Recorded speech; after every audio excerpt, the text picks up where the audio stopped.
السلام عليكم. ازيكم عاملين ايه؟ تعالوا بقى شوفوا الجيلي كولا او الكاندي. بجد تحفة. شايفين الشكل وشايفين الجمال؟ ما شاء الله جميلة اوي.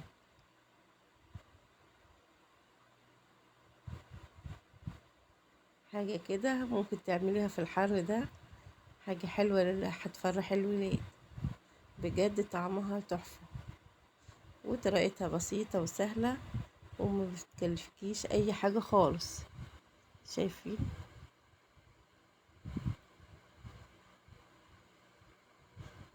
انا هنا معايا كوبايتين. هنزل كده بالكوباية الاولى، هنزل فيها كده اي نوع حاجة ساقعة عندك، يعني ممكن تعملي باي نوع عندك.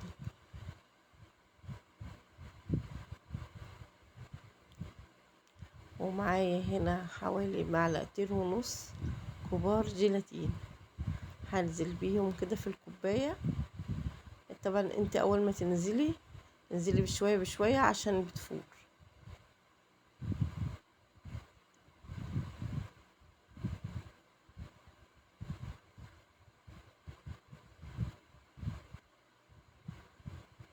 انزلي بشوية بشوية كده عشان مش تعمل معاكي زي ما عملت معايا كده وفاض.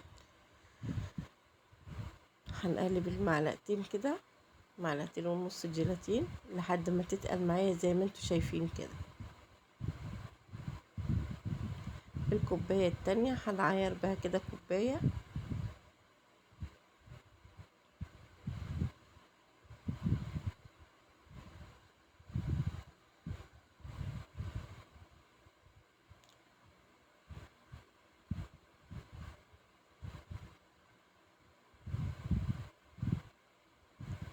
حاجة حلوة كده للولاد بسرعة. معايا حلة على النار، هنزل فيها كده بكوباية الحاجة الساقعة.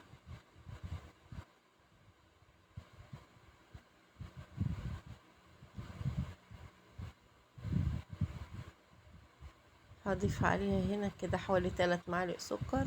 ممكن تقللي في السكر، ممكن تكتري، ده براحتك انت.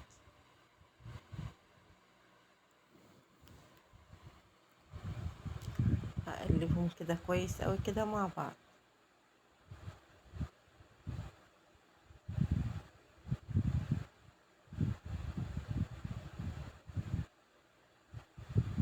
هنسيبها كده هتغلي على نار هادية. تقلب السكر كده فيها كويس قوي.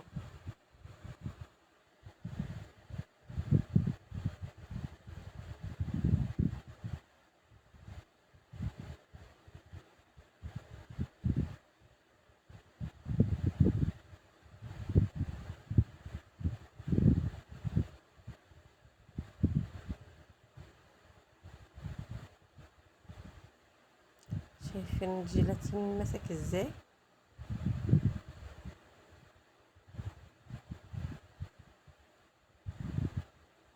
طبعا الحاجة الساقعة كده دخلت على غليان. هنزل بالجيلاتين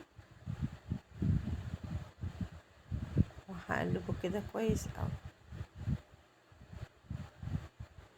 طبعا الرغوة دي بتشيليها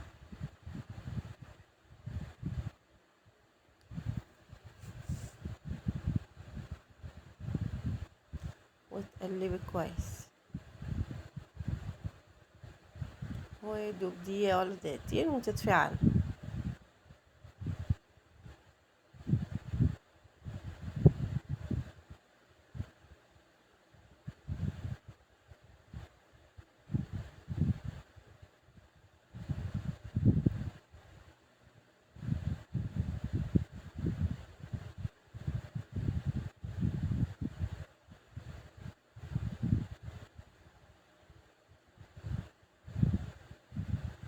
بنشيل كل الرغاوي دي زي ما انتوا شايفين. شلت الرغاوي وهي قعدت حوالي دقيقتين على النار.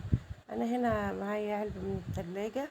انت لو عندك اي حاجة سيليكون بتحط فيها، بس اهم حاجة تحط كيس تخزين. انا بقى محطتش كيس، فكانت هتلزق شوية يعني.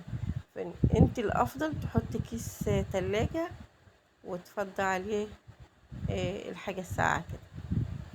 او لو عندك الاشكال اللي هتطلع لك شكل الجيلي كولا، هي كده قعدت حوالي ساعة في التلاجة.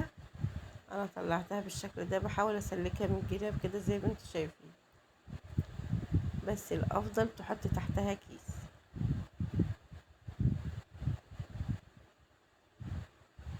احاول كده اخرجها بالراحة، طبعا هي كانت لازقة شوية،